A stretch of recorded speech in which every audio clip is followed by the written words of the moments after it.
Okay, we are live. Got to let it breathe just for a moment here. Bring on Facebook and we can get things cooking proper. Really been chomping at the bit to speak with y'all since yesterday's momentous. I mean, we're always chomping at the bit, but after yesterday, trust, we've been eating our hearts out.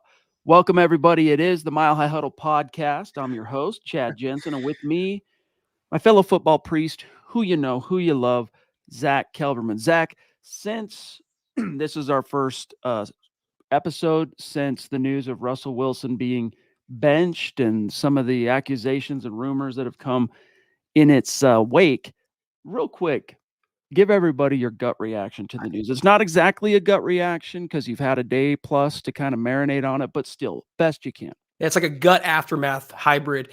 I was laughing to myself a second ago because we find ourselves here yet again, Chad. I mean, we've done so many shows together over the years, so many different quarterbacks, and we're going to be back on the quarterback carousel after it looked like they finally found their guy. There's a lot to unpack about this. There's two sides that's the conversations and reports are still evolving. You have the leak from Wilson's camp, then you have the counter leak from the Broncos camp today, kind of refuting what was said yesterday. The truth, as always, is likely down the middle, but the end result will be the same, is that Russell Wilson is no longer the Broncos starting quarterback. He probably will be cut in March before that major guaranteed money is due, and they're going to be looking yet again for a full-time starter in the post-Peyton Manning era. Yeah, it's I'll be honest with you. Nothing in the NFL should surprise us. But I was taken aback by it just because there's still the slimmest of chances the Broncos could qualify for the playoffs. So very, very shocked by it. And then the shock wore off. And then, it's kind of fortuitous that whatever it was within the hour almost of the news breaking, Sean Payton takes to the podium and confirms, yeah, so we've made a quarterback change. And he wanted to emphasize, he mentioned and acknowledged that there are economics involved, obviously, but he really tried to emphasize, Zach, that this was a football issue and that he's looking for a spark. Did not want to get into the what Russ wasn't doing right. He felt like that would be unfair on a day like today to, go into his critique on whatever it was Russ was or wasn't doing to his liking. But he really kept that emphasis, Zach, on the field and the quarterback, and he's hoping that Jarrett Stidham can be a spark, etc. There's all the stories. I want to get into some of the rumors. I want to clarify things because some people, they don't sit on Twitter all day long. They don't know everything in real time. So we're going to get into some of the back and forth accusations and rumors. But I really do think that this was a mostly motivated by performance type of move. And I'm not saying that money's not a factor. It obviously is a factor.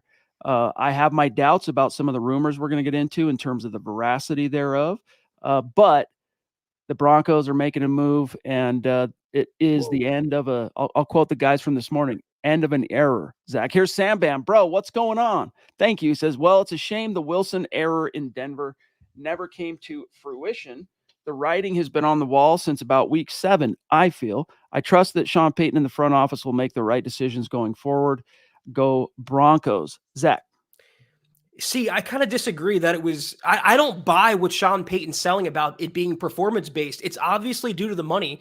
And if Russell Wilson was stinking it up every single week, Chad, if he looked consistently like the 2022 version of Russell Wilson, I can understand Sean Payton going to that well. But the Broncos are still, as you mentioned, technically in playoff contention. They're not dead yet. And Russ is having, if you look at the numbers, a comparable season to Patrick Mahomes, for example. It's not that far off.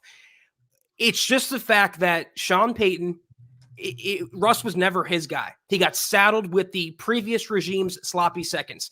And we broke down in the moment that sideline outburst against Detroit with Payton and Russell Wilson and the impetus behind it. And I mentioned maybe it was resentment because he never wanted Russ and he had to try to make it work with him. But this is solely due to the money.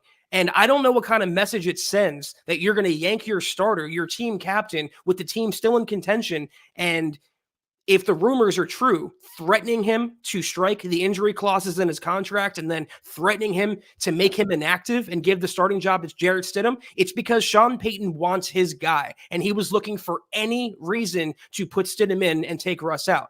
I don't think it was I think it was a consistent lose-lose situation for Russ under Sean Payton. Well, let's get into some of the stuff here. Sam Bam, appreciate you, big dog. And well, let me catch up on one other super and some messages from our supporters. Michael, the Ronk, jumping in. What's going on, big dog? Appreciate you. And I know that your passion and optimism and positivity are going to be a valued thing around these parts between now and when the next football season starts. So it's great to see you tonight, big dog. We also have, and Big Boy Stars. Thank you, Mike. We also have Xander jumping in on YouTube. Good to see you tonight. All reports ultimately point to his brick wall contract. Watch it. The false narrative all year has been he just needs to be top 12. Bull. Not with what's guaranteed. It's too damn steep. Well, you could just tell. Look, guys, I mean, I've been a Russell supporter, Zach, from day one. I've lambasted the national and local media that tried to make him a national lampoon. And at the end of the day, it's like I said following week 5 when the Broncos lost to the Jets. I was kind of off the Russ train, but he's been too Tebow-esque this season. Not to compare them as passers and all that stuff. All right, that's not what I'm saying. I'm saying that what was Tebow in 2011? He'd stink it up for 3 to 3.5 quarters, pull rabbits out of his hat down the stretch of the fourth quarter and win games.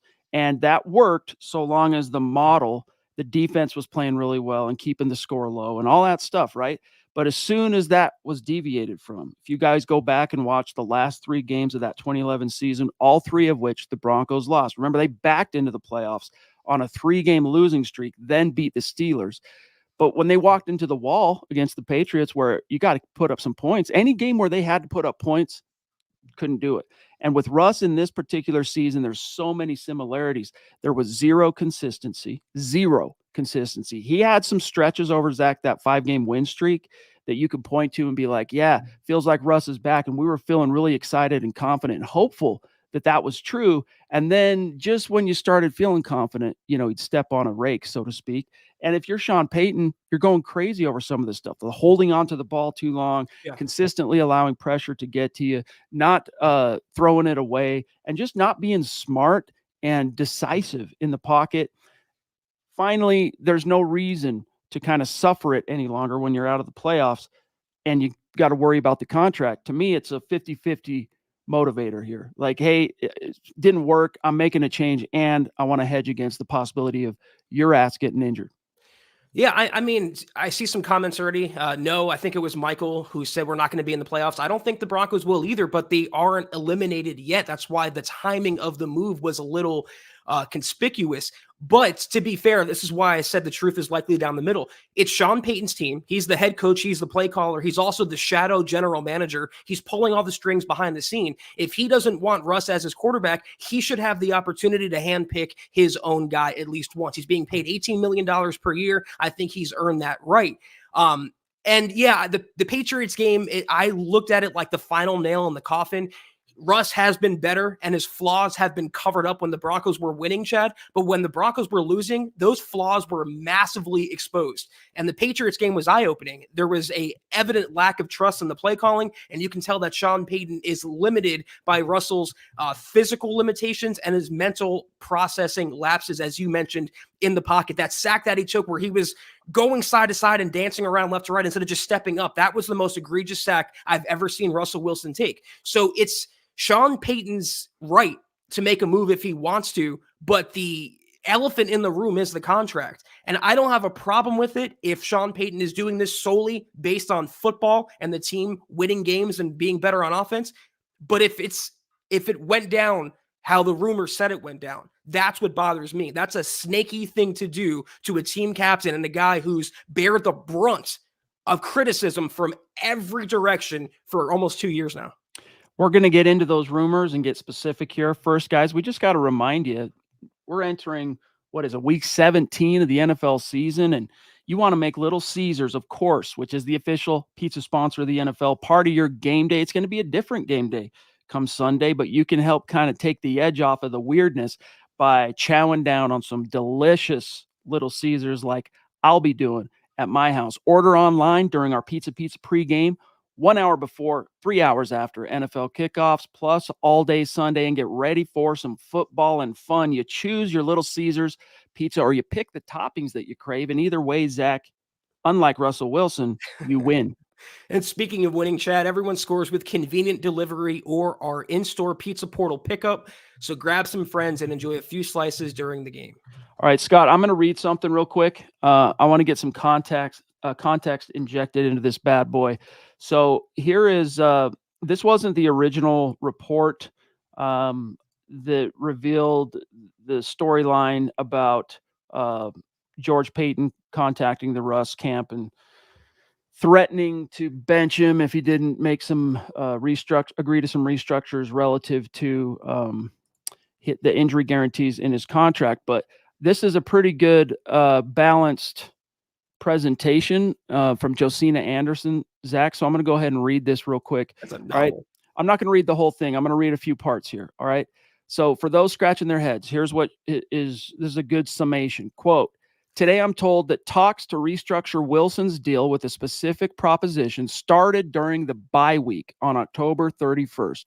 Per a source with direct knowledge, they claim Broncos GM George Payton called Wilson's agent saying if Wilson didn't defer the injury guarantee in his contract, they'd bench Wilson and make him inactive for the remaining 9 games of the season. According to this source with direct knowledge, the day after the Broncos defeated the Chiefs, Payton allegedly cited during a documented call his request was not for Wilson's skill and performance when questions on that specific point multiple times. The same source thereafter says that Payton reiterated perceived threat again a couple of days later, et cetera, et cetera. It talks about how the NFLPA got involved, the NFL Management Council, yada, yada, the CBA being brought into question over the ethics of this and whatnot. And of course, the negotiations on the topic never went anywhere. And it's worth noting, guys, Russell Wilson didn't get benched over that span. He got benched just barely, right? So keep that in mind here. Here's the Broncos side. This is her saying, quote, on the other side, perspective regarding Russ entails 2 separate issues. One, a source with direct knowledge of the situation acknowledges Wilson was approached during the bye week back in late October. So they acknowledged to the Broncos through this source. They did approach him to initiate talks about contract adjustments to, quote, create a path forward. Regarding the recent reports on these discussions, so the rumors that there were threats and all this stuff, the team vehemently says no threats were made to Wilson's status as a consequence of not restructuring, while underlining the organization's, of course, blue chip reputation and long-standing history, et cetera, et cetera. Bottom line is the team said, look, it didn't work out. We dropped it. And then more importantly, obviously, if it was true, why did Russ go on to start the next 7 games, et cetera? And then the second point she makes, and then I'm serving this back to you, Zach.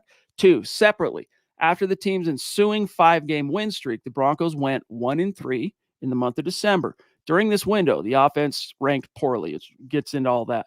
Wilson went from a 109.5 passer rating to 84.5 in December, with everyone witnessing the emotions coming from the seams on the sidelines in Detroit. Head coach Sean Payton publicly voiced his concern in the midst of the slide and subsequently made a move at the quarterback position. I'm told by the organization Payton's prerogative to, quote, generate a spark by any means he deems necessary to get back on a winning track. And then I'm just going to jump to the end. It's still a football decision in Payton's view, close quote. So that's the kind of nasty rumor. And on this subject, before I throw it back to you here, Zach, all these tweets, because this was, I think, originally broken by Aaron Schultz, right? If I'm not mistaken, or Jordan Schultz, sorry. And then there's the, Diana Rossini report that Russ expects to be released in March. But Russ has been going through and liking all these tweets on these reports of the rumors. So we know where the information's coming from. It's coming from Russ's camp. And this is really, Zach, from Josina Anderson. The reason I wanted to read it, the first kind of Broncos side of the story that's getting injected into this whole thing. So the context. There's also a report by Kliss that kind of uses the same verbiage and the same words as Anderson. So it's obvious that these reporters are being used as mouthpieces from both sides. And that's why I said the truth is likely down the middle. I it's perfectly understandable if the Broncos went to Russell Wilson to ask for some sort of restructure, and it's perfectly understandable for Russell Wilson to decline that request. But if they threatened him, that's where I just, it crosses the line for me, Chad, to threaten the guy and threaten to make him inactive and bench him if he doesn't do it. It's one thing to ask, but we have to remember it's a business first and foremost. It might be a game on the field on Sundays, but when you boil it down, it's about money. It's a cold, hard, brutal business, and Russell Wilson is not impervious to that. It's about money, no doubt.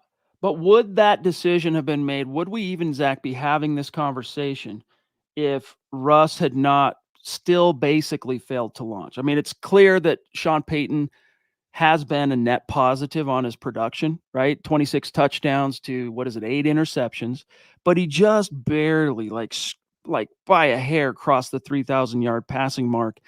The yards haven't been there. We've lamented that throughout the season. The third down efficiency as an offense has been horrendous. The red zone, the scoring, all that stuff has been as inconsistent as the day is long. So if Russell Wilson had really been having the year that he's trying to portray, or that his camp is trying to portray through the media, no one would be even worried about the money. No one would even be tripping on the fact that if he gets hurt, they're going to be on the hook for X amount of money, because they'd be winning ball games.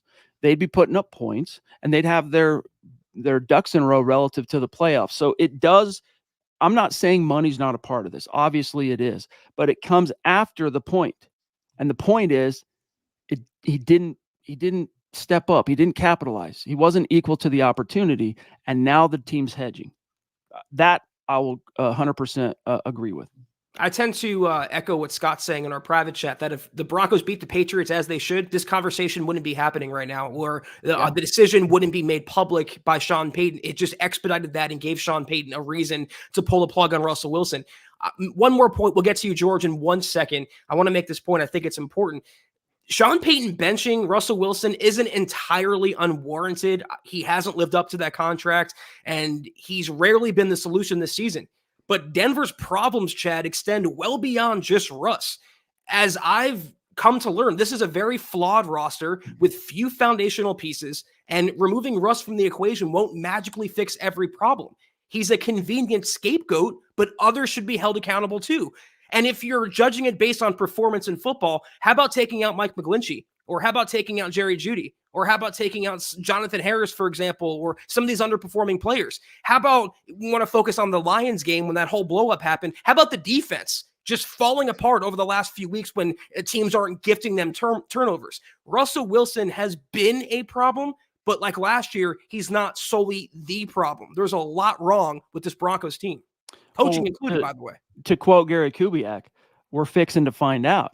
If the offense runs much smoother with Jarrett, because one thing I want to make clear here, guys, I'm not saying I believe that Jarrett Stidham is an upgrade over Russell Wilson. I mean, he modestly impressed me in the final preseason game, but everything he showed up until that point was very much clunker,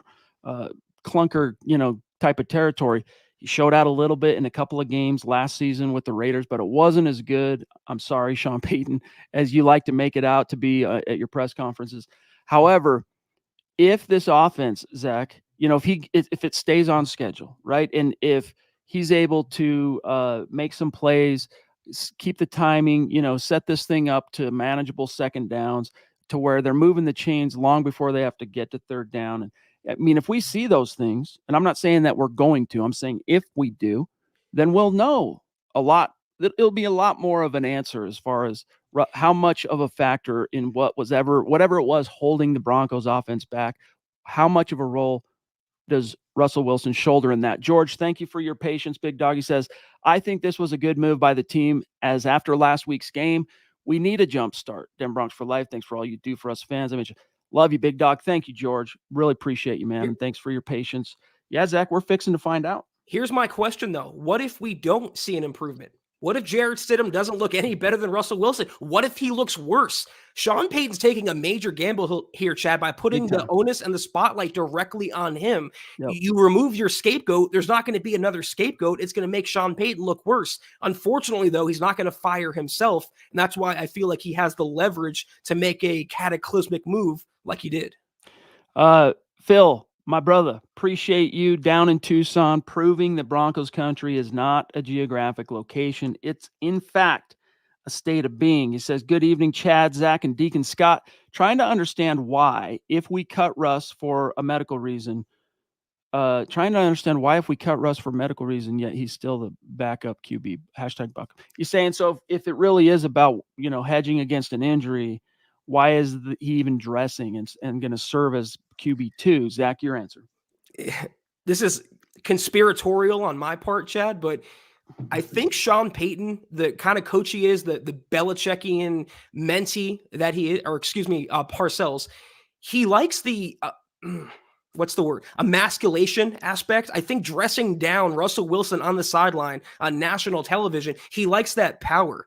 So making him the number 2 quarterback, which is a major slap in the face, by the way, team captain being demoted out of nowhere with all the rumors coming out. It's supposedly about the money, yet you're going to risk injury anyway. I just think it's a power move on Sean Payton's part, but that's could be a tinfoil solution on my end. It's definitely a power move. I mean, it's Sean Payton exercising, and for all to see that he is the man with the ball. He is the man that controls how this whole thing shakes out. But this isn't unprecedented.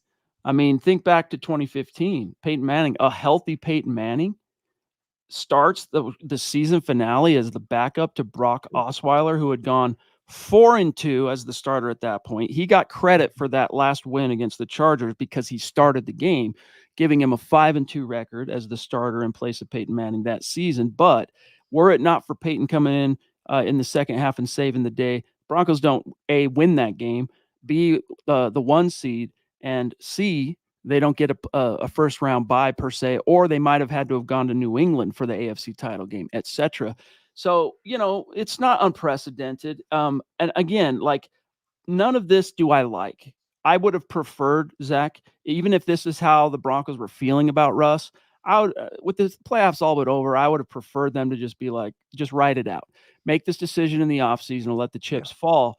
But it's still comes down to Russell Wilson didn't meet the expectation. Did he look better? Did he perform better at times this year than last season? Absolutely. Did the Broncos have more success? That 5-game win streak was impressive, Zach, but would it have happened if the defense doesn't go on a ridiculous 15 takeaway romp over the same span? I mean, literally historic. Let's not forget the 1-5 start. Let's not forget the ignominy of losing to the Raiders and the Commanders at back-to-back weeks to open things up, to lose to the Jets and Nathaniel Hackett. I mean, 1-5 was brutal. They bounced back, and I give credit to Russ for his contributions to that bounce back, the 5-game winning streak, and finding ways to make plays, especially in the fourth quarter during that streak. But it just hasn't been good enough. So I understand the Broncos' dissatisfaction aspect of it, but I, like you, do question their timing and the methods of it, etc. Nick, thank you, bro. Have a feeling Denver will go after Cousins or Justin Fields. Is this even possible, Zach? It's possible, but I'm so over the Broncos taking on other teams' trash or reclamation projects or, aging quarterbacks. If Sean Payton is moving off from Russ, then Sean Payton needs to handpick his own guy that he can develop and mold. You're never going to win a Super Bowl with Kirk Cousins, in my opinion. He's a really good regular season quarterback, but in this day and age, you need someone young and dynamic. Justin Fields might be young. He might be dynamic as a runner, but he is awful as a passer. I personally want nothing to do with him. So I would prefer, if you have set him under contract, you're going to have a first-round pick. You're going to have more picks this year than previous years. Just go draft a guy, mold your guy, build your guy, instead of taking on a project. But there's no doubt, Zach, like you said, and all the articles you and I have written over the past 2 days, I mean, I've repeated myself on this front multiple times, and I'll say it here again, that Sean Payton is big time, not just, taking a risk. It's not just a gamble. Like, this has the potential to really blow back, because not only is it creating the controversy right now in the moment, Zach, but if Stidham fails to do anything noteworthy in these final 2 games and things spin further out of control, ugliness-wise, between the Broncos and Russ between now and March, or if the next quarterback after they moved on from Russ doesn't move the needle for him, it very much can blow up in his face. And it is an unprecedented move in the sense, Zach, that if they cut him is between now and March, the dead money that they will willingly be looking to absorb, that will be unprecedented. You don't ever see NFL teams absorb that level of dead cap. So it is a big risk, but it's also, Zach's, not a situation that Sean Payton himself got the Broncos into per se, right? He wasn't here for Russ, but he did accept the job, Zach, knowing that this was the situation. So it's not as if he's completely free of complicity if it does end up blowing up in his face. Patrick, bro, says, aloha, Priest and Scott. Is there a secret trade partner or an agreement to possibly trade him, send him somewhere? That's a lot of money to swallow. Well, that's the problem is, Zach, the same contract that is an albatross that's weighing down the salary cap is also weighing down Russell Wilson's value relative to the trade block. To your last point, though, by benching Russell Wilson, you've acknowledged that the Band-Aid has to be ripped off. So just rip the Band-Aid off already and get it over with. You talk about $85 million in dead money. If he's a post-June 1st designation, you can pretty much split that in half and spread it across both years. So it can be done, and I think this is the signal that it will be done. And even Russell Wilson said, he tweeted, looking forward to what's next. That is breaking character in a major way for Russell Wilson, who uses Twitter exclusively for like Bible verses and supporting teammates. He rarely speaks that directly and vaguely. To answer Patrick's question, though, I don't see a team trading for him. I do think the Broncos will bite the bullet. Though it's interesting, I got an email today from a Vegas bookmaker. These are the top landing spots based on Vegas odds for Russell Wilson 2024 week 1. The Minnesota Vikings at 5-1, the New England Patriots at 6-1, the Commanders at 7-1, and the Las Vegas Raiders at 7-1. That would be a storyline next season. Well, shout out to Brandon Perna, one of his, I can't recall now, so much content since the news broke, but I can't remember if it was a tweet or one of his videos, but he's like, I'm looking forward to seeing Russell Wilson looking much better than he has as a Bronco next year in Cleveland or something, and it's like, it just feels like the situation in Denver under center post Peyton is just cursed, man, because it's not like Drew Lock, for example, Zach, has set the world on fire, but he has earned back a little bit of cachet to his name with what he's done in Seattle, especially the last month or so. And then you look at what Joe Flacco, resurrected from the dead, what he's doing. I mean, Case Keenum never really did much after he left Denver. Teddy hasn't really done much, but still, it wouldn't shock me. Troy, Broncos found yet another way to be in the headlines. It's like getting hit in the back of the head when not looking on this Russ benching. You guys are awesome. Thank you, Troy. You're awesome too, big dog. Much love and respect. And yeah, it does come as a little bit of a shock, and there is an aspect to it that does not seem fair relative to, Russ's resume. He is a 9-time Pro Bowler. Some people argue that he's a future Hall of Famer.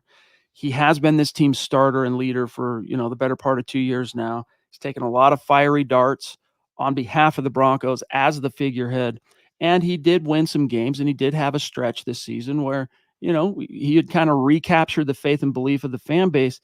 And I'm sure, his teammates and whatnot. In that sense, Zach, it doesn't feel fair. And guys, I don't blame you for feeling blindsided. David Kilgore from the top rope, one of our OG Super Chat superstars, checking in. Very generous of you, big dog. Thank you, DK. He says, Zach, I agree with you about the QB.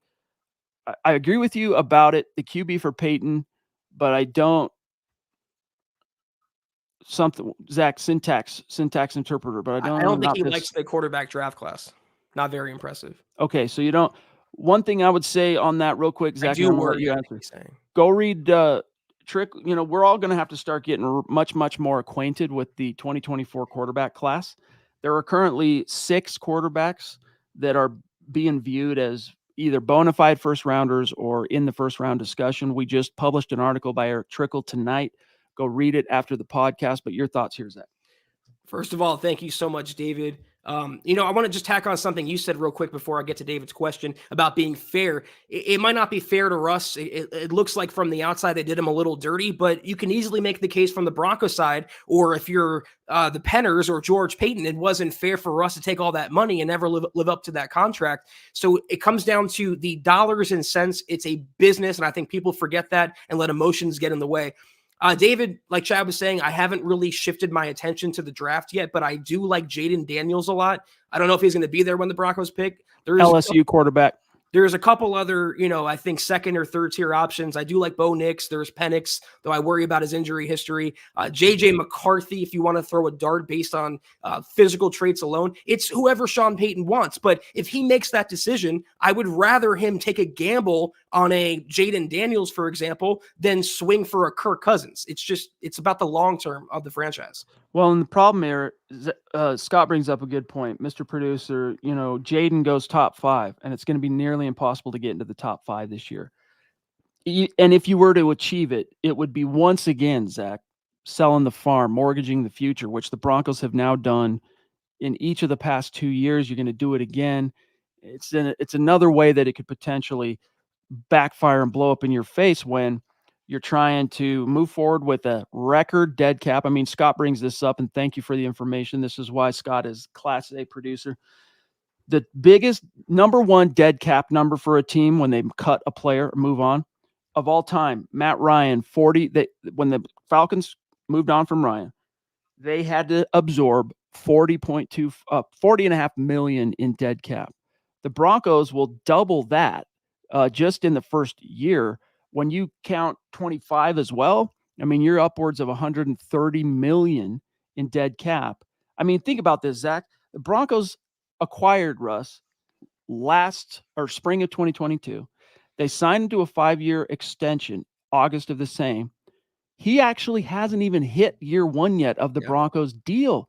He currently is playing on the last year of the previous final deal he signed with the Seahawks. And yet we're talking about dead cap because when he signed that 5-year, $245 million extension with the Broncos, it came with X amount of guarantees that the Broncos are on the hook for, and a signing bonus, which represents specifically the signing bonus, which I want to say, Zach, was, I can't remember exactly off the top of my head, but that's money that he got day one at signing. And so the Broncos have to basically account for that. They're going to try and spread it over the cap as far as they can. But anyway, back to you, Zach. That's why I said others should be held accountable too. I've been a big George Payton advocate, Chad, but if Russ is the first domino to fall in the Sean Payton era, then George Payton has to be the next domino. How does he survive this? How does he survive the Randy Gregory signing, some of the other misfires in personnel, the Russell Wilson trade and the Russell Wilson contract? You can argue that ownership got involved, but his seat has to also be as hot as Russ's seat is currently. I'll tell you what, though, on the subject of the quarterbacks, this was something that Trickle wrote about today, and Bo Nix, the Oregon quarterback, the short game, the timing, the rhythm passing. You think back to the height of those dominant Saints offenses with Drew Brees, with Sean Payton, and that's the kind of rhythm and accuracy and short area being on point that I could see Sean Payton really taking a liking to. And there's possibly room for growth on some of the other downside aspects of the Bo Nix scouting report. George jumping in again to say, if Russ was still our QB, I'm not sure we win either game that we have left. Try our backup and see how we do. Well, yeah, that's the problem. Is the other thing is, again, we go back to my main point and message on this, guys, is you're going to feel how you're going to feel. I'm going to feel how I'm going to feel. But this wouldn't even be a subject. It wouldn't have happened if Russ took care of business. Are there other factors at play in terms of players and units that share complicity in the Broncos failing to win back-to-back, gotta have it, must wins, one of which was against a 3-win opponent? Sure. As Zach did a great job illustrating earlier, everybody, including Jerry Jeudy, the right tackle, there's a lot of blame to go around. But Sean Payton yesterday, he's like, hey, I can't replace an entire starting offensive line looking for a spark. I can't replace all 5 wide receivers looking for a spark. But that, to me, Zach, was an excuse. The bottom line is, why do we call the quarterback position the most important in all of sports? Because it is. Because everything else is contingent on that quarterback. We hear about a franchise quarterback is the tide that raises all ships. And when that tide fails to float the boats, then you have to look at finding another potential person that can create the tide. Russ, bottom line, Zach, didn't do well enough. And these last 2 games, getting embarrassed and blown out by the Detroit Lions, national stage, primetime, and then getting embarrassed at home against a 3-win Patriots squad on Christmas Eve. Russ, if you are who you say you are and you believe you are, there is no way you should have allowed either one of those games. The Detroit one, okay, that got out of control. The defense just basically was laying down for the Lions. Maybe that's one that he shouldn't be as complicit in, Zach, but he was bad, dude, in that Patriots game till the fourth quarter. Once again, I bring up the Tebow-esque kind of penchant for stinking it up for 3 quarters and then turning it on in the fourth. And sometimes it's too little, too late. By being so hyperbolic, though, saying he can't replace the whole offense, he's essentially putting the entirety of blame on Russell Wilson. If Sean Payton cared about the future, Chad, he would realize the Broncos have a 5% playoff chance right now. They're not going to get in, regardless of whatever miracle conspires. And he would want to play for draft positioning at this point. It's in the Broncos' best interest, don't kill me for this, to lose the remaining 2 games, no matter what quarterback's under center, and get the highest draft pick possible. That's in the best interest of the franchise long-term. But by doing this now, this is solely a power move to stick it to Russell Wilson. And I said before, you can argue that it's deserved, it's warranted, but it's not solely on Russ. Sean Payton's play calling at times has been atrocious. Sean Payton's game management at times has looked like Nathaniel Hackett's. We can talk about the defense and VJ. There's a lot of blame to go around, but by doing this and framing it in that dramatic light, he's basically saying, oh, it's Russ. He's the scapegoat. See you. No doubt, but that's always the way it is going to be perceived when a quarterback change is made. There's just no getting around that. The quarterback gets all the love and the credit and also the blame when things aren't going well, especially when it's the first move made to try and spark things, as it often is. Troy, my dog, so good to see you. Bona fide Mount Rushmore superstar this year. Book it, which, by the way, we will be unveiling next week after the new year kind of flips over. The 2023 list of the Mount Rushmore Super Chat superstars at MHH. We'll have the graphic. Everybody will get their props. It's going to be dope. So look forward to that. But Troy says, hey, guys, I'm out this week. And what a week. Okay by me to bench Russ to avoid injury clause, and it's okay for Russ to refuse. I'm interested to see Stidham run the offense. I bet Jerry Jeudy is too. I wish Russ the best. And that's the other thing here, Zach. Look, I get it. The Broncos didn't have to sign Russ to the contract that they did. They could have said, "Nah, let's see you play a few games at least." But they did sign him basically, or pay him before he ever took a regular season snap, and agreed to the terms that were agreed to. However, Russ, recognizing the situation, teams $24 million over the cap in 2024, 25, whatever it is, next season. The team brass comes to you and says, "Hey, we need a little help, some wiggle room here. It's kind of, this contract is kind of weighing us down."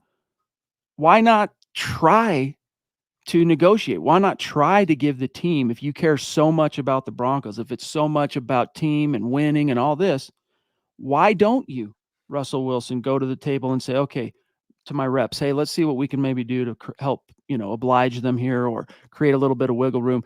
Zach, all the emphasis was on the rumor, the one-sided rumor from the Russ camp that it was a threat and we're going to bench you if you don't. And yet, if that's true, it was a completely hollow threat because he started the next 7 games, which to me is case in point that it's probably a lot more to it than what Russ's camp is trying to say about the threat aspect and specifically what the Broncos were going to the table asking him to be open to renegotiating. We don't know all the details of what exactly the Broncos were asking him to change. That I'll acknowledge. But also in that acknowledgement, Zach, Russ had an opportunity. He didn't take it. Well, I mean, to answer your question, Russ isn't entitled to do anything. It's not his fault the Broncos presented that type of contract. And I saw a question from Todd saying, Zach, weren't you pushing the Broncos to resign Russ as soon as possible? Yeah. And they got out in front of the market, which I wanted, but it was the way they structured the contract with it not even kicking in until 2024, the injury clauses, the way the guaranteed money was structured throughout. I think it was a poor job by George Payton, though I still support the move that he made, the trade. Russ, listen, it's so tough to speculate, Chad, because we don't know the true context. We don't know the truth. We're going on reports and rumors and hearsay. I just think if Russ didn't want to restructure and take less money, he didn't have to do that. And he didn't have to make up for the blunders of the front office and the management in the way they handle the salary cap. Of course, but Peyton Manning didn't have to accept a pay cut at the beginning of the 2015 season. Russ isn't Peyton. He wasn't obliged to, right? John Elway wasn't. Tom Brady wasn't. Those many different times in New England that he tweaked things. So all I'm saying here, Zach, is like, hey, was he legally obliged to? Of course not. And under a contract is a contract. But if all these things that are so important to Russ were as important to him as they are supposed to be, I know that if I'm already, Zach, $500 million into my earnings as a career and a quarterback, and my thing is I want to make it work with this team. This is my team. We got a big change coming with this new head coach and da da da da. I'm open to it. I'm open to it. So to me, that is a little bit, again, don't know all the details, so I can't fully pick apart the Broncos or the Russell Wilson camp on this, but I do wonder if it was only about the injury guarantee, what they were asking him to restructure, or if there was more to it, like, changing some of the terms of the deal, deferring it, creating cap space, etc. And if he was just no to all of it, maybe we'll find out in the fullness of time, but I doubt it. I know that Josina Anderson thing we read earlier claims that it was a, quote, documented phone call from George Paton the first time he threatened to bench Russ if he doesn't accept the restructure request the Broncos were making. And if that's true, Zach, that means it's a recorded conversation out there somewhere. And if it's 100% true, maybe it leaks someday and we find out the Broncos are lying through their freaking teeth and da da da da da. If it doesn't, maybe we have our answer there too. David, what's up, bro? So good to see you rocking his MHH t-shirt like a boss. Said, good evening, Chad, Zach, Scott, Dylan, and Broncos country. I think, says David, this stinks. George Paton should be fired too. Denver Broncos for life, MHH for life. Yeah, he's feeling the heat. Although, Zach, a lot of insiders are saying basically they're kind of pouring cold water on the notion that George Paton could be out the door in the spring. Then we'll grab Rocket.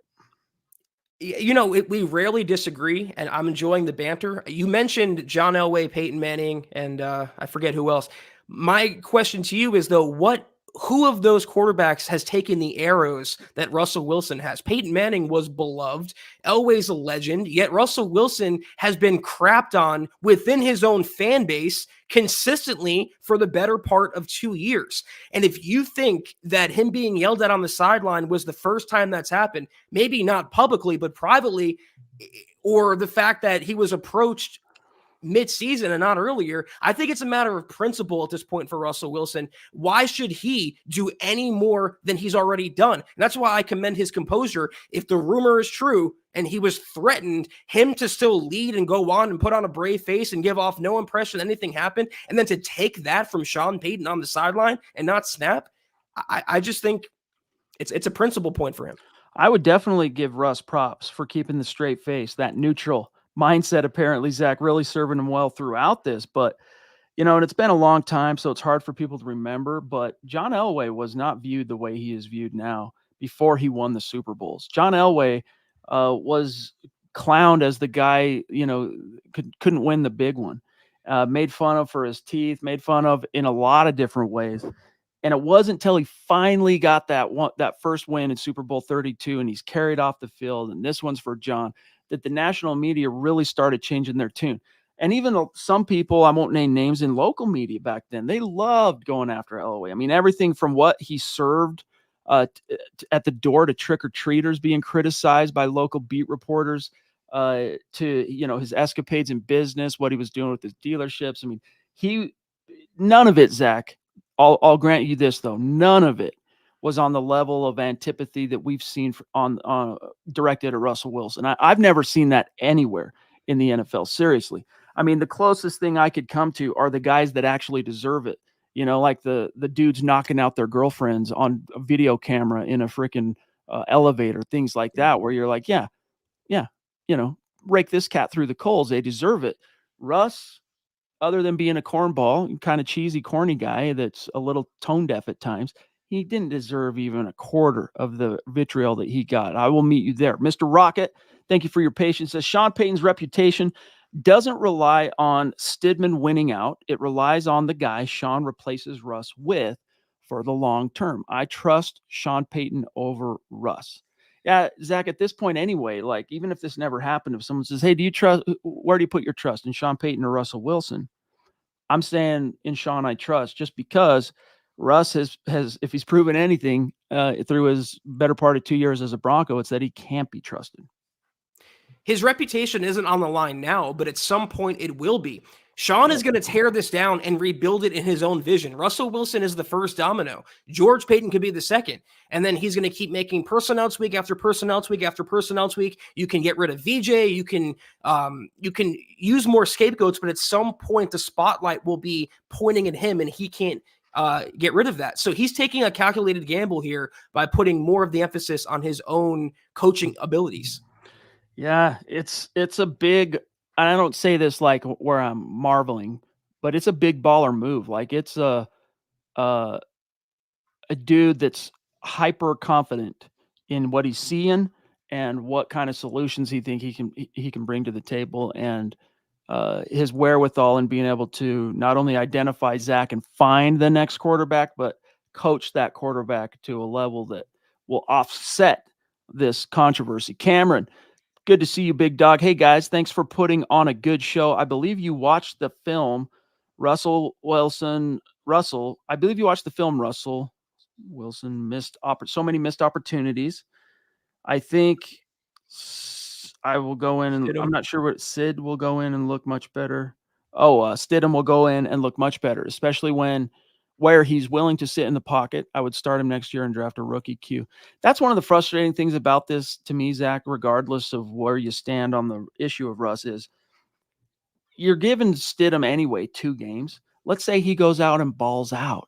Let's say he's like 10 times as good as Drew Lock's final frame the rookie year, right? Where he goes 4-1 and all. Let's say he goes gangbusters. It's still not enough to offset the possibility of it being an outlier where it affects how you would necessarily, Zach, approach the quarterback position and the need to find an answer in the offseason. I think the worst thing possible would be for Jared Stidham to go out there and win both games and look amazing in the process. Nothing about Stidham in his career in the NFL has screamed franchise quarterback to me. I don't think he suddenly learned how to be that now. There's a reason why he was on the open market. So the sooner the Broncos get a preferably drafted quarterback in the building and build and develop on that, the better. Stidham is just going to delay the inevitable, Chad, if he wins these next 2 games. That's the sad reality. You can disagree if you want. That I do not disagree with at all. Ken and HB, what's going on, big dog? Thank you for the super chat. He says, so were we living in a fantasy world when we thought the Broncos were 1 quarterback away from a Super Bowl? P.S. My sister saw GBH Circle Jerks and the Accused at a show in the 80s chat, hashtag MHH for life. That's dope. That's dope. Circle Jerks back then were like as good as it got. And GBH, legendary. That's cool. Very, very cool. Thank you for sharing that anecdote, my friend. But Zach, I was never in the camp that was I didn't fall prey to the same deluded thinking that cursed the late John Elway front office regime, in that, hey, we got this defense. We're just one middle of the road quarterback away from winning it all again. I never believed that. What I did believe, my expectation here with Sean Payton coming in, was that Russ would be significantly better, and thus, as the tide that raises all ships, etc., the Broncos will be much better. That happened, but just not to the level, Zach. I mean, already with 2 games left to go, the Broncos have won Sean Payton has won 2 more games than the previous regime did last year, with basically most the same cast of characters. Russell Wilson looked better in terms of, his passing touchdowns to interception ratio for a good stretch of the season, his quarterback rating and all that stuff, and, the 5-game winning streak. But just when you were really ready, Zach, to buy in on saying, yeah, huge, massive upgrade, just like we expected, then they would go crap the bed, or then, et cetera. And so it's like most things, a nuanced conversation when you start talking about just how big of a net positive Sean Payton has been, both on the Broncos and Russ. Yeah, I don't want to come off biased. That's why I said you can argue and justify the benching, because I watched Russ a lot this season and I said to myself, dude, there's no reason why you should be taking that sack or not stepping up in the pocket. These are elementary things that a rookie quarterback like Tommy DeVito would know, yet you can't do it being a 9-time Pro Bowler. But Chad, week one, for example, you can make the case, oh, the offense didn't score enough. You can also make the case the defense didn't stop Jimmy Garoppolo. You can make it the case in week two, the defense collapsed. You can make the case in week three, the defense didn't show up. Against Detroit, the defense did not show up. This is not solely a Russell Wilson problem. And to pin the Broncos' likely non-playoff year solely on Russ is delusional to me. I don't care how bad he played. This is a flawed roster with, at times, very flawed coaching. It's just, you're not wrong at all, man. And that's just the way the cookie crumbles in the league. You know, the quarterback always gets too much credit when things are good and too much blame when things aren't. Michael Davis, my brother, good to see you. Thank you for the super chat, helping us keep the lights on here at MHH. He says, Priest, my 8-year-old son, Ez, and I love you guys. We love the Broncos. Hopeful for a great week from Stidham and the O-line. Michael, thank you. Tell Ez that we say what's up, and hope he's getting some good grades. Hopefully he gets to bed on time tonight so that he can continue getting those good grades. Well, he's probably on Christmas break, but I digress. It's really cool, Zach, when we see our key members of the community passing it on to other people, to members of their family, to their kids. Like, very, very gratifying to us. So shout out to you, Michael, and your boy, Ez. Yeah, I read it as easy, but if it's Ez, shout out Ez. Appreciate Maybe it is easy. Appreciate See, your this is why dad. I need Zach, the syntax, etc. Like, you know, you should see me trying to deduce my texts from my kids, you know, my teenagers. I definitely need C3PO, so to speak. Ted, brother, good to see you. He says the real playoffs were the friends we made along the way. Hashtag MHH, hashtag pizza pizza. Well, that's the coolest thing, though, about this whole process is, Zach, our joy and love for what we do never started with it's only good if the Broncos are winning. We only like what we do and enjoy and take passion and fulfillment in it if and when the Broncos are winning. I mean, the rise of MHH, and MHH started about halfway in the middle of the Peyton Manning era. All right. The vast majority, Zach, of MHH and what we've done with our podcast platform, which exploded and helped us reach tens of thousands and more of new Broncos fans, that all started and continues in the depths of the worst period in team history in terms of losing. So what does that tell you? It tells you that we do this because we love it, for the community, for the friends we make, for the conversations we have, what we learn, all those things. That's the joy. It's not the destination. It's the journey, baby. That's right. And Broncos country, I continue to say it, is the best fan base in the entire world, including David here, 1999 Super. Thank you so much, David. Another generous contribution. What about going after Trey Lance or Dak Prescott from Dallas? Dak is not going to happen. He's going to probably sign maybe the richest quarterback contract in league history. I want nothing to do with Trey Lance. He's a bust and he's broken, I think, irreparably. Yep. No more leftovers, no more projects. Just draft someone that's not tainted and build him up. It's not a hard concept. I agree 100%. No more reclamation projects. No more, well, if we could just get him in our system. The Broncos, the closest they've come, you know, post Peyton Manning. I mean, it's not like they didn't go to the well. They did use a first-round pick, a late first-round pick on Paxton Lynch. And he turned out to be a goofball giraffe, but that cries on the bench in the black hole. The ignominy and shame of that he'll never live down in the hearts of Broncos country. But that's another situation where it's like, hey, what would have happened if the front office and coaching staff were aligned on that pick? Because Kubiak didn't want him. Kubiak wanted to play Simeon all year, and he did. And when John Elway tried to force him at it to play Paxton Lynch, Kubiak quit. Then you draft Drew Lock a couple years later, and we all know how that shook out. Even though it was the first draft of the Vic Fangio era, Zach, his maiden draft, if you will, turns out he was never in on Drew Lock. That was a John Elway thing, true blue through and through. And so that kind of tainted the support, and not to take things responsibility off either of the players, Lynch and Locke in this case, but I am 100% in agreement. Look, you gave the keys of the kingdom to Sean Payton. Hey, build this thing in your image. Russ apparently doesn't fit his image, so he's going to have to go back to the well. And this time, it does need to be the old-fashioned way. Go find your guy in the draft, maneuver, make sure you're in position to get him, and let the chips fall. The Broncos knew what they were getting in Sean Payton when they hired him. This is the same guy who said Caleb Williams is a generational talent. He's always had his eye roaming elsewhere, Chad, and it came to a head with the benching of Russell Wilson. But if they're going in that direction, the antithesis of progress would be to trade for Justin Fields or Kirk Cousins or Trey Lance. Let Sean cook in the draft. Guys, we are about out of time, so any burning topics, questions, supers, get them in the chat. We will get to them before we dip on out of here. But Phil says, guys, I am scared that Peyton is going to pull the same BS he did in New Orleans when he left. Also, Peyton's play calling has been terrible. Field goal and no challenge for the touchdown. Russ tried to bail him. Scary to me. Yeah, there's the last few weeks. That's another thing that needs to, I feel like I need to iterate in this conversation, is that when we talk about complicity for the Broncos failing to win, Zach, two gotta have win games.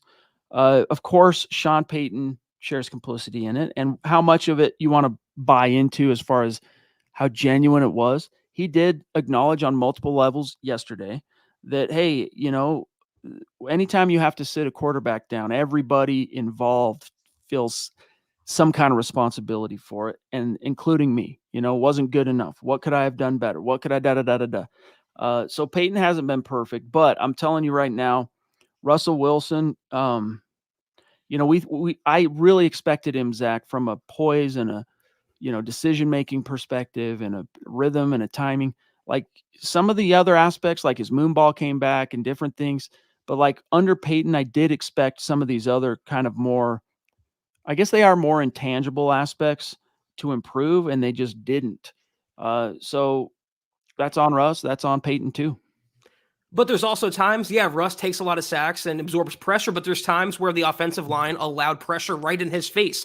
Yeah, Russ might miss Jerry Jeudy or Sutton on a pass, but there's times where they haven't gotten open. Look at the tight end room, how bare it is. Look how poorly Javonte Williams is running and how badly they're run blocking at times. Again, it's solely because of the contract. And I agree, he hasn't lived up to $245 million. But let's boil it down to this, Chad, and then we'll move on. The Broncos are not going to make the playoffs because they lost week 1, week 2, the Jets game, the Texans game, the Pats game. If you look me in the eye and tell me they lost all those games solely because of Russell Wilson, that's an agenda. I don't take it seriously at all. Absolutely. 100%. Okay, guys, rapid fire in here because we got to go. George Fox says, do we think that maybe Russ couldn't, run Peyton's offense? Could that be why we don't like the play calling? I think there's some truth to that. And like a lot of the topics we've discussed tonight, the truth falls, Zach, somewhere in the middle. Cookie, or, what's a better way to put it? What, chicken or the egg, I think is probably the best way to put it. Is it Peyton's offense or is it Russ's inability to kind of operate it on the level that it needs to in order to thrive? Truth somewhere in the middle. But just based on what I've seen from Russ in his 2 years as a Bronco and what I knew and know about Peyton coming into his era as a Broncos head coach, I do err on the side of the buck kind of stopping on more of the limitations of the quarterback for whatever reason, for whatever shortcomings he has, which is going to why I'm just like Sean Payton said, very anxious to see how Jarrett Stidham does in this scheme, because if he does come out, even if Zach, he doesn't set the box score on fire, Broncos manage a win, but the offense is more, on schedule. They're more efficient in the critical situations, etc. And the sacks and the hits aren't coming. You're going to have a pretty good indication of the answer to that. Yeah, that's what I was going to say. We'll find out Sunday in week 18 whether it's Russell Wilson or Sean Payton. And I'm not going to just look at Stidham's production, Chat. I'm going to look at the play calls. I'm going to look at how Sean Payton calls and game plans and how he manages the game and see if it's any different than what he did under Russell Wilson. Or with Russell Wilson. The Triple C in the house, Colby. Thank you, buddy. Good to see you. Hope you all had a Merry Christmas and best wishes for a Happy New Year. Right back at you. But more dark times for the Broncos. Stinks. Yeah, it does stink. It does not feel good. Cameron, I think Bo Nix could really be the answer. I believe he can run this offense well. I think he could be as well, to quote my old friend BA. Could be. We shall see. And there's a lot of time between now and then to kind of really get micro on these quarterbacks. Zachary Smouse in the house. Unique Prepping.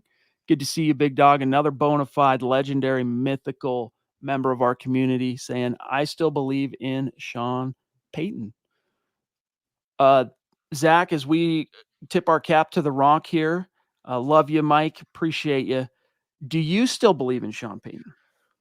Yes, and I'm looking at it. It might not come off this way in the podcast tonight, but I'm looking at it objectively through both lenses. That's why I said that it was within the Broncos' right and their prerogative to ask Russell Wilson to take a pay cut. It was within their right to bench him if that's what Sean Payton wants to do. I've seen more good than bad under Sean Payton this season. It hasn't been as good as I thought it would be, but it's definitely not as bad as the VJ years, the Vic years, and the Nathaniel Hackett, I guess, almost full year. So I still believe in Sean Payton, but again, it's putting the spotlight on him, taking Russ out of the equation, and we'll see what happens going forward.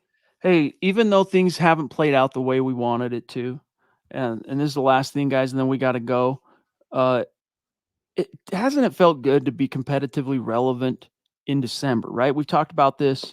Unfortunately, the Broncos weren't able to capitalize on that relevance, but that's a step forward, Zach, big time. We haven't been competitively relevant in Denver since the last year of the Kubiak regime when we talk about December football. So that is a step forward. Time will tell just how smart of a decision it was by Sean Payton to sit Russ down. We'll know in the fullness of time. But until then, we've got 2 more games left to go. And then it's going to be a wild, wild, wild offseason that Zach and I cannot wait to cover and break down with y'all. It was a step forward, Chad, but by removing Russ from the equation, the Broncos fans should be expecting a leap, not a step forward in 2024. And if they don't deliver on that leap, well, then Sean Payton's going to find, I think, his seat, at least from the public eye, pretty warm. But I think that's going to do it, though, for this evening. Another tremendous installment of the Mile High Huddle podcast. If you're not doing so, please follow us on Twitter at the MHH Pod. You can follow the main account at Mile High Huddle, Chad at Chad and Jensen, myself at Kelberman NFL, and Scott, our producer, at Scout Kennedy. If you guys want some merch like we're always rocking each and every day, each and every podcast, I'll go to mhhmerch.com and get you some. If you haven't, please drop us a like at facebook.com/Mile High Huddle Pod. You can find us on Instagram at mile_high_huddle. And if you haven't, make sure you're leaving your football priest a 5-star review on Apple Podcasts for a chance to win some merch each and every single month. But if anything, y'all, please subscribe, like, and share this video and every video you see on the MHH channel. It really helps us grow and reach more Broncos fans just like y'all, baby. Nick Hale, hey, dude, that's a good question. I'm sorry we ran out of time. We can't grab it tonight, but try and remind me, and we'll get to it on the next episode, big dog.